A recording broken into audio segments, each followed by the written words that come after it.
என் வாழ்க்கையில நான் கேள்விப்பட்ட மோசமான, கேவலமான ரிலேஷன்ஷிப்னா அது இதுவா தான் இருக்கும். அதே சமயத்தில கொடூரமான ஒரு சம்பவம்னா, அதுவும் இதுவா தான் இருக்கும். என்ன நடக்குதுன்னு பார்த்தீங்கன்னா, தெலுங்கானால வந்து சுஜாதா அப்படின்னு சொல்லப்படக்கூடிய ஒரு அம்மா பேங்க்ல வேலை பார்த்துக்கிட்டு இருக்காங்க. ஸ்வீப்பரா வேலை பார்த்துக்கிட்டு இருக்காங்க. அந்த அம்மாவுக்கு வந்து ஒரு கல்யாண வயசுல ஒரு பொண்ணு. அந்த பொண்ணோட பேர் வந்து ஐஸ்வர்யா. இப்ப இந்த அம்மாவும் பொண்ணும் சேர்ந்துக்கிட்டு, இந்த அம்மா ஒரு பேங்க்ல வேலை பார்த்துக்கிட்டு இருக்காங்கல்ல, அந்த பேங்க்ல ஒரு கேஷியர் ஒருத்தர் இருக்கிறான். அந்த கேஷியர் கூட 3 பேரும் ரிலேஷன்ஷிப்ல இருக்காங்க. யாரு? அம்மா, பொண்ணு, இந்த பேங்க் கேஷியர். 3 பேரும் ஒரு ரிலேஷன்ஷிப்ல இருக்காங்க.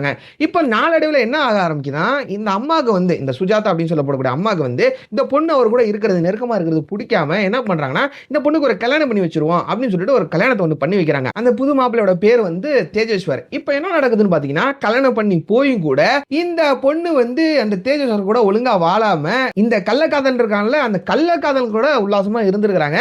இந்த விஷயம்லாம் தெரிய வருது. யாருக்கு? இந்த சுஜாதாக்கு தெரிய வருது. அதுக்கப்புறம் என்ன பண்றாங்கன்னா, சரி நம்ம பொண்ணுக்கு வந்து இந்த இவரோட வாழ விருப்பம் இல்ல, நம்ம 3 பேரும் ஒண்ணா இருந்துக்கோன்னு சொல்லிட்டு, யாரு? இந்த அம்மா, இந்த பொண்ணு, அந்த கள்ளக்காதலன் 3 பேரும் நம்ம ஒண்ணா இருந்துக்கலாம், ஜாலியா இருந்துக்கலாம்னு சொல்லிட்டு, இந்த புதுசா கல்யாணம் ஆகி வந்தாப்புலல தேஜேஸ்வர், அவர வந்து தீர்த்து கட்டிறலாம். தீர்த்து கட்டிட்டா நம்ம 3 பேரும் ஒண்ணா இருந்துக்கலாம்னு சொல்லிட்டு, அவர தேவையே இல்லாம தீர்த்து கட்டுறாங்க. என்ன நடந்துகிட்டு இருக்கு நம்ம உலகத்துலன்னு சொல்லிட்டு எனக்கு சுத்தமா புரியல.